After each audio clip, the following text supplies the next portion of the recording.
Well, I'm waiting for Chuck to finish setting up his PPG.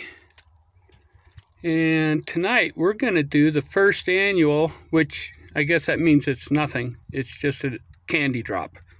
We'll call it the first annual, assuming that we'll do it again next year. Anyways, it's over at my little airstrip. Little did I know that this was going to be another very adventurous trip that proves once again the value of chair flying emergency scenarios.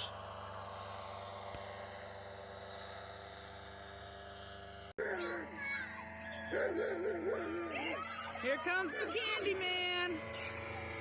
Here's my first pass and my actual candy drop, which I intended to get off to the side because the runway was so muddy.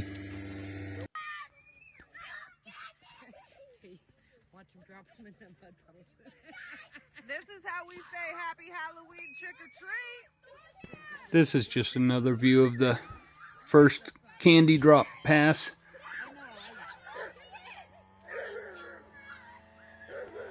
After this, I turn around and come back over to go get the PPG and lead him in.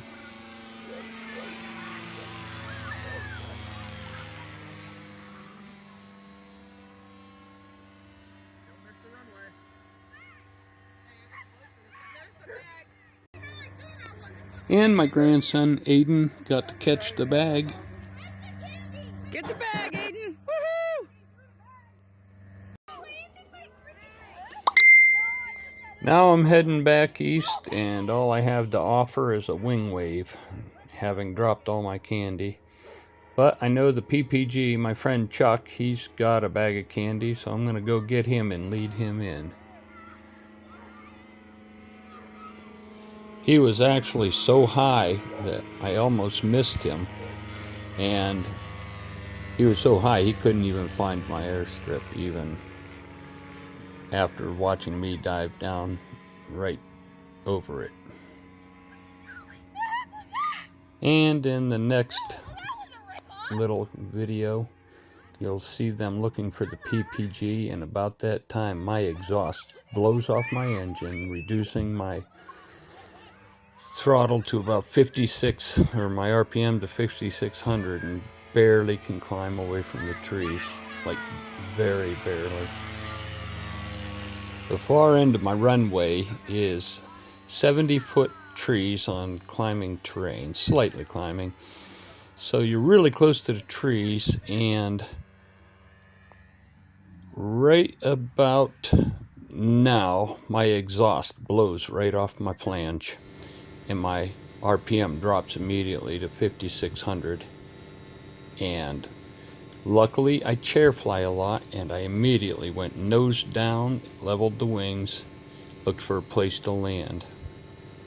This is just stock footage that I put in here while I describe what I did, but I figured out that my engine wasn't disintegrating, and I got the RPM up to about 5,800, as high as I could get it, and I turned towards the airstrip, and I was climbing about 40 feet per minute, and by the time I got to the runway 9 miles later, I was up maybe 500 feet above the ground. If you don't have muscle memory for an instant push of the stick forward in a scenario I just did, you're not going to survive that. This is what it sounded like, and I couldn't get much more RPM. I do rev it up here to 5,600 RPM, which is what I had most of the way back. We've had engine out off-field landings. We've had stalls from 30 feet. We've had turbulence that, well, it was actually a rotation that just dropped me right out of the sky. We've had a wake that was so strong it turned me nearly uh, completely vertical. I mean, turn the wings almost right angle to the ground.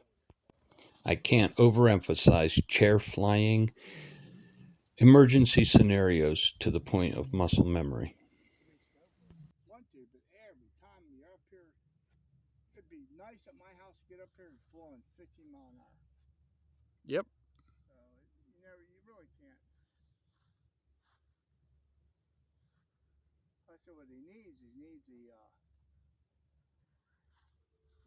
Wi-Fi weather thing on the top of the hangar there, so you can see it before you even waste your time coming up here.